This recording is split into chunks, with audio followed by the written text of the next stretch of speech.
It is my pleasure to introduce our moderator this afternoon, Jay Ingram. Most of you already know Jay. He has hosted both the premier radio science program in Canada, CBC's Quirks and Quarks, and its TV counterpart, Discovery Channel Canada's Daily Planet, which is where I first met him. He's written 19 books and wrote a science column for the Toronto Star for 12 years. We are so pleased to have Jay hosting today's event. Take it away, Jay. Well, thank you very much, Suzanne, and welcome everybody. This topic, your brain on stress, is a particularly important one these days. You know, as we approach the 1-year anniversary of living in a pandemic, the threat of the virus is one thing and it's real, but staying inside, wearing masks, avoiding personal contact, especially being unable to see loved ones, these too are significant changes to our normal lives. Significant enough to have some degree of threat in their own right. Now, you'd expect that science and anxiety would increase given those constraints, and we've been living with them long enough now to be able to gather evidence to show that this is true. Life right now is unusually stressful. But knowing that's true, being told that life is more stressful, isn't that helpful? Each of us experience this new pandemic life in a unique, individualized way. And if we're feeling stressed, it's in our own way.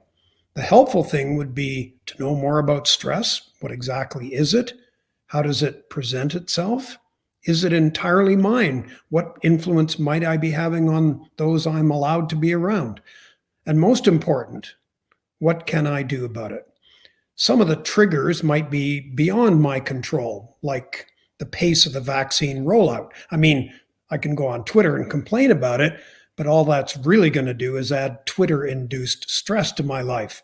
Stress is hard to manage if you don't know it well. And that's why we're here today. Our 3 panelists are stress experts, and each has valuable and important things to say about it. Dr. Sonia Lupien is founder and director of the Center for Studies on Human Stress at Université de Montréal. She studies the effects of stress on the brain from infancy to old age, including the differences between men and women in their reactions to stress. She's also developing new educational programs on stress in adolescents and workers. Dr. Lupien has recently published a book called Well Stressed: Manage Stress Before It Turns Toxic. And she is going to explain to us some of the fundamentals of stress. Dr. Lupien. Good afternoon, everyone. It's a pleasure to be here. Yes, so what I'm going to do for the next 7 to 10 minutes, I'm going to show up my slides and try to show you with some graphics exactly how stress works. So here you should see what is written on the screen, the stress response. So let me just start by telling you that although many people will tell you that they know what stress is, for most people, when you do surveys, for example, for most people, they will say that stress is time pressure. We feel stress when we don't have the time to do everything we would like to do in the allocated period of time. And this is why most people will tell you that children and older adults are not stressed. Why? Because older adults, they're retired, they have all the time in the world, they cannot be stressed out.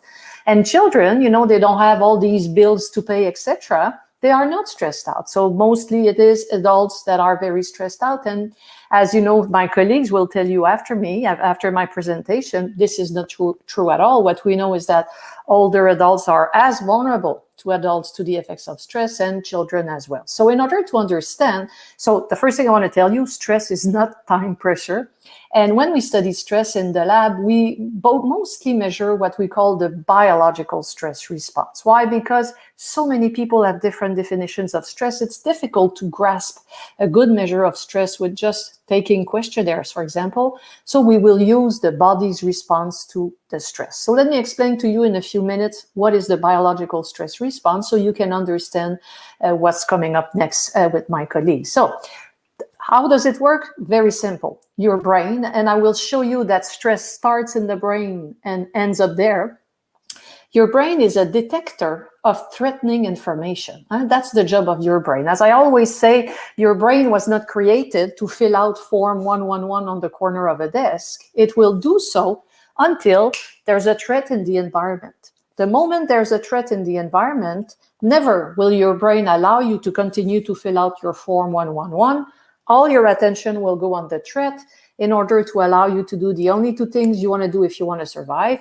You fight or you get away. So this is the beautiful stress response, and here is how it works. So each time your brain detects a threat that we call a stress, so stress equals threat, it will produce hormones, the name is not important, that will go and activate two small glands located on top of your kidneys that we call the adrenal glands. When the adrenal glands get the message, they will produce stress hormones, the name again is not that important, that will allow you to do the only two things you want to do if you want to survive. You fight or you get away. Let me continue the story now. Whether you decide to fight or to get away, you need one thing, energy. And it is these stress hormones that gave you the energy in prehistorical time, for example, to either kill the mammoth, eat it and survive, or get away if it was too big. And here we are surviving to the mammoth, okay? So basically, this is how it works. Now, the other interesting thing that was discovered about 20 years after this first discovery, or 50 years after, is that the same stress hormones that you're producing in order to have enough energy to kill the mammoth or get away if it's too big, within a period of 8 to 10 minutes, these same stress hormones will go back to the brain. We never thought they would go back to the brain, but they do. And research has shown that when these stress hormones go back to the brain, they have an interesting preference for the brain regions that are involved in learning and memory, and in emotional regulation, the way we can control our emotions. And this is how we started to understand in science how stress can impair performance, for example, and how stress can change, lead to rumination, for example, change the way we think because these stress hormones will act on the brain. The second thing I want to give you as an information for your 101 class on the biology of stress is that when we talk about human stress, it is important to dissociate between two types of stressors. You have absolute stressors and relative stressor. And absolute stress is a real threat for your survival. And someone comes into my room and says, fire! I'm not going to start talking to you, asking myself what I should do. I'm going to be out of this place in 2 seconds, and you will only have my Canadian forest in the background, okay? So there's not a lot of absolute stressor these days. Perhaps the COVID is for a certain person, but still, it's not even an absolute stressor for many of us. What we are surrounded by these days is what we call relative stressors.